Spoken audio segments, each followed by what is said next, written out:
ان الحمد للہ نحمده ونصلی علی رسولہ الکریم اما بعد اعوذ باللہ السمیع العلیم من الشیطان الرجیم من حمزہ ونفخہ ونفثہ الذی جعل لکم الارض فراشا والسماء بناء وانزل من السماء ماء فاخرج به من الثمرات رزقا لکم فلا تجعلوا للہ اندادا وانتم تعلمون۔ محترم بھائیو، آج سورۃ البقرہ کی آیت نمبر 22 ہم جو ہے اس کا مختصر ترجمہ، لفظی ترجمہ اور تشریح جو ہے انشاءاللہ الرحمن وہ پڑھیں گے۔ پچھلی آیت میں اللہ رب العزت نے پوری انسانیت کو یہ چیز باور کرانے کی کوشش کی ہے، باور کرایا ہے بلکہ، اور بتایا ہے کہ ان کی پیدائش کا مقصد کیا ہے، اور انہوں نے عبادت کرنی ہے تو کس کی کرنی ہے، اور ان کا پیدا کرنے والا کون ہے، اور عبادت کرنے کے لائق جو ذات ہے وہ صرف اور صرف اللہ کی ذات ہے۔ اسی مضمون سے متصل یہ بھی آیت ہے، اللہ رب العزت فرماتے ہیں الذی جعل، یعنی پچھلی آیت میں اللہ نے فرمایا کہ اے لوگو عبادت کرو تم اپنے رب کی، وہ ذات جس نے پیدا کیا تم کو اور تمہارے سے قبل یعنی تمہارے آباء و اجداد کو، ٹھیک ہے، تاکہ تم تقوی اختیار کر سکو۔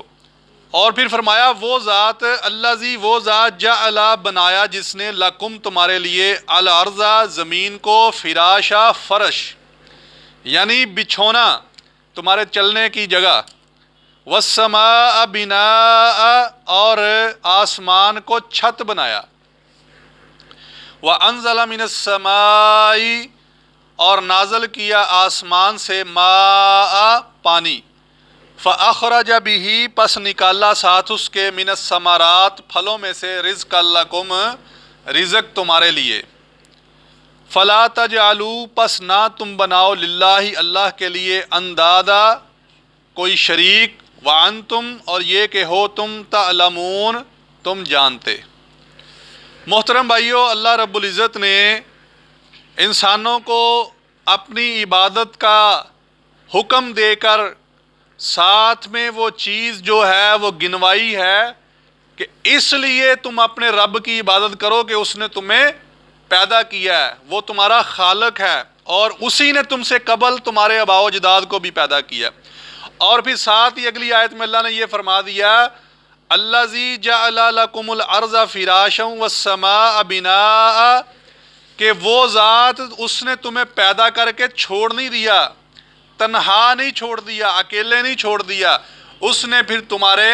رہنے سہنے کے ضروریات کے تمام ہر قسم کا بندوبست اس اللہ نے کیا، اور اسی اللہ نے پھر زمین کو تمہارے لیے بچھونا بنا دیا یعنی فرش بنا دیا،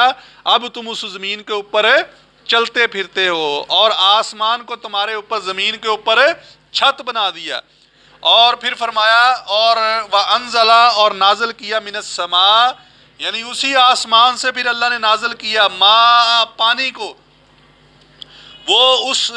آسمان سے اللہ نے پانی کو نازل کیا، فاخرج به پھر اس پانی کے ساتھ اس سے نکالا اللہ نے، کیا نکالا؟ من الثمرات پھلوں میں سے، رزقا لکم تمہارے لیے تمہاری روزی۔ وہ جب پانی برستا ہے زمین کے اوپر پھر کھیتی نکلتی ہے، اس زمین میں سے پھل نکلتے ہیں، درخت اگتے ہیں، ان کے اوپر پھل لگتے ہیں، تو وہ انسان کا اللہ رب العزت نے وہ پھر رزق کا بندوبست کیا۔ یہ سارا نقشہ اللہ رب العزت کھینچ کر یہ بتاتا ہے کہ میں رب ہوں اور تمہیں پیدا کرنے والا ہوں، تمہارا خالق اور مالک بھی ہوں، تو تم جو ہے وہ میری عبادت کرو۔ پھر ساتھ ہی اللہ فرماتا ہے فلا تجعلوا پس نہ تم بناؤ للہ اللہ کے لیے اندادا کوئی شریک، یعنی اللہ تعالیٰ نے انسان کو اس کے پیدا کرنے کا، کہ کس نے اس کو پیدا کیا، کس ذات نے پیدا کیا، اور اس پیدا کرنے والے کی عبادت کا حکم دے کے یہ چیزیں گنوائی کہ اس ذات نے تمہارے رہنے سہنے کا، تمہاری ضروریات کا، تمہاری روزی روٹی کا پورا پورا بندوبست کر دیا ہے۔ اب اللہ کہہ رہا ہے فلا تجعلوا پس نہ تم بنانا اندادا کوئی شریک، للہ اندادا اللہ کے لیے کوئی شریک نہ بنانا۔ اب اللہ متنبع کر رہا ہے، تنبیہ کر رہا ہے تمام انسانیت کو کہ تمہیں پیدا بھی کیا، تمہاری روزی روٹی کا انتظام بھی کر دیا، اور رب بھی اللہ ہی ہے تمہارا، تو اب تم اس کے ساتھ کسی اور کو، کسی اور ذات کو، کسی بزرگ کو، کسی حجر کو، پتھر کو، شجر کو، کسی مزار کو اور کسی بھی غیر اللہ کو اللہ کے ساتھ شریک نہ بنانا۔ پھر آگے فرمایا وَأَنْتُمْ تَعْلَمُونَ، اور یہ کہ تم جانتے بھی ہو، یعنی اللہ تعالیٰ بار بار بتا رہا کہ اس چیزوں کو تم جانتے بھی ہو کہ اللہ ہی پیدا کرنے والا ہے، ضروریات بھی اللہ ہی دینے والا ہے، اور ہر قسم کا بندوبست اللہ ہی کرتا ہے۔ اس کے باوجود اللہ لوگوں کو بتا رہا کہ یہ سب تم جانتے ہو، اور تم اب اللہ کے ساتھ کسی کو شریک نہ ٹھہرانا۔ اللہ سے دعا ہے اللہ تعالیٰ ہمیں اپنی توحید کی سمجھ عطا فرمائے اور ہمیں خرافات سے اور شرک سے محفوظ رکھے۔ اللہ تعالیٰ ہمیں قرآن کو سمجھنے کی، اس پر عمل کرنے کی توفیق عطا فرمائے۔ وآخر دعوانا الحمد للہ رب العالمین۔